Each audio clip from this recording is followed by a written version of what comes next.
Hello. Hi.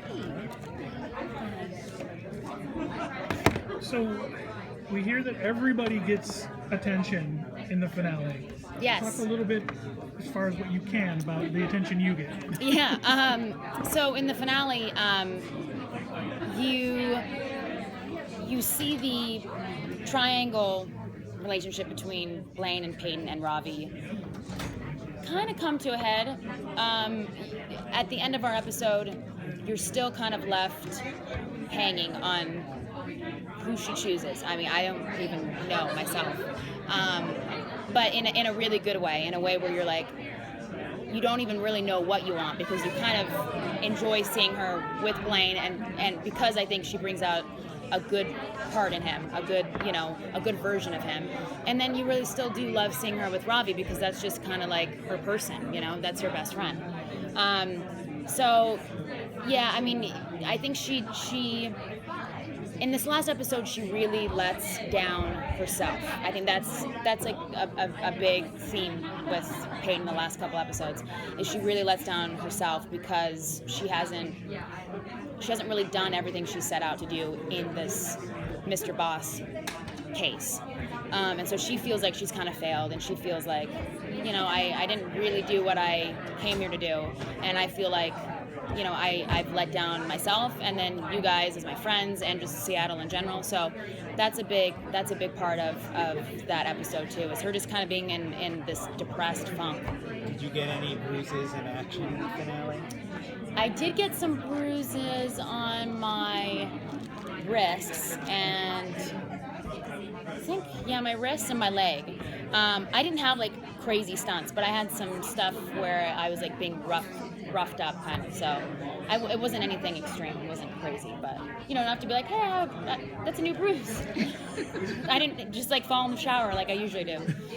When it comes to the romantic triangle, did you have a preference as yourself? Did you have one that you were? I mean, if I was to like meet them as real people on the street, I would say I really like Ravi and Peyton together. That's just my personal thing. Not that I don't think that Peyton has great chemistry with Blaine too, but I think it's on a little more of a physical level that there's an attraction there than a best friend level.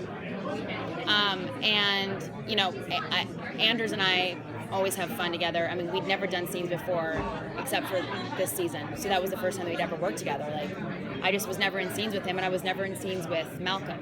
So those are the two actors that I was like, oh, I actually get to work with you guys for the first. This is so funny. Like, it's just bizarre. But my storylines didn't make any sense to cross over with theirs because I would not know any of the information that they're talking about, and I was in the dark on that. So now fully getting the entire full scope of the zombie world, Peyton obviously can now have a conversation with all of those characters, and it makes sense.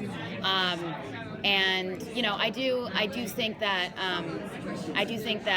the scenes with Peyton and Blaine kind of like courting each other a little bit in her office are really great, and like drive the fans kind of nuts, because like some of them are really into it and some of them are like highly against it. So it's kind of good. It splits the table on it. Has that surprised you? Not complete. Well, it's funny. I wasn't shocked that people were like against it, because I know that people are really into the Ravi and Peyton thing. So I was like, okay, I'm not so shocked. But then there were some fans who were like, oh, I love it. It's so bad. It's good, or whatever. So it's a good mix. But it's awesome because I was so used to working with Rose on so many scenes last season, and now this season it kind of switched to being with the guys like thrown in there as well.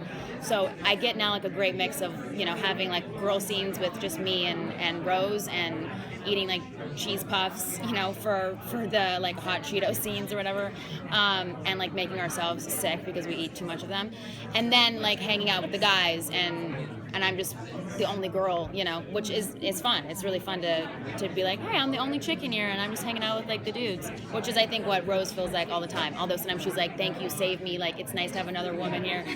So it balances out.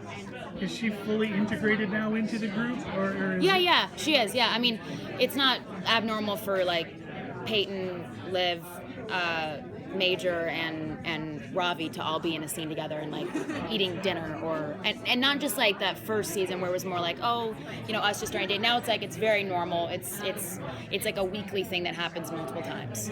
A lot of college seniors are about to graduate. Do you have any advice for people about to enter business, whether it's the entertainment business or anything? Gosh, I think the most important thing to do is to find something that you're really passionate about. I mean, I was lucky that I just found that at an insanely young age, and I wasn't getting into it for a job necessarily. Then it obviously turned out to be one, but it was something that I was just passionate about. Period. It was coming from a very pure place, and it had pure intentions. And I think if you can find that one thing that you love, whether it's pets, or it's fashion, or or it's helping children, whatever it may be. Like if you just want to be like a kindergartner teacher, like great, that's awesome. Like find that thing that you do really well, that you are really obsessed with, and like go for it 100%. I think it's really important to find a job that doesn't just drive you into the ground. Like life is just way too short to just absolutely hate every waking moment of your day. A 9-to-5 job can be really grueling, and sometimes a certain job is better for someone than someone else. And I think that's really key. And I think finding like ultimate peace and happiness is finding something that you love, that like you have a purpose why you wake up in the morning. Yeah. Thank you. Thank you. Thanks.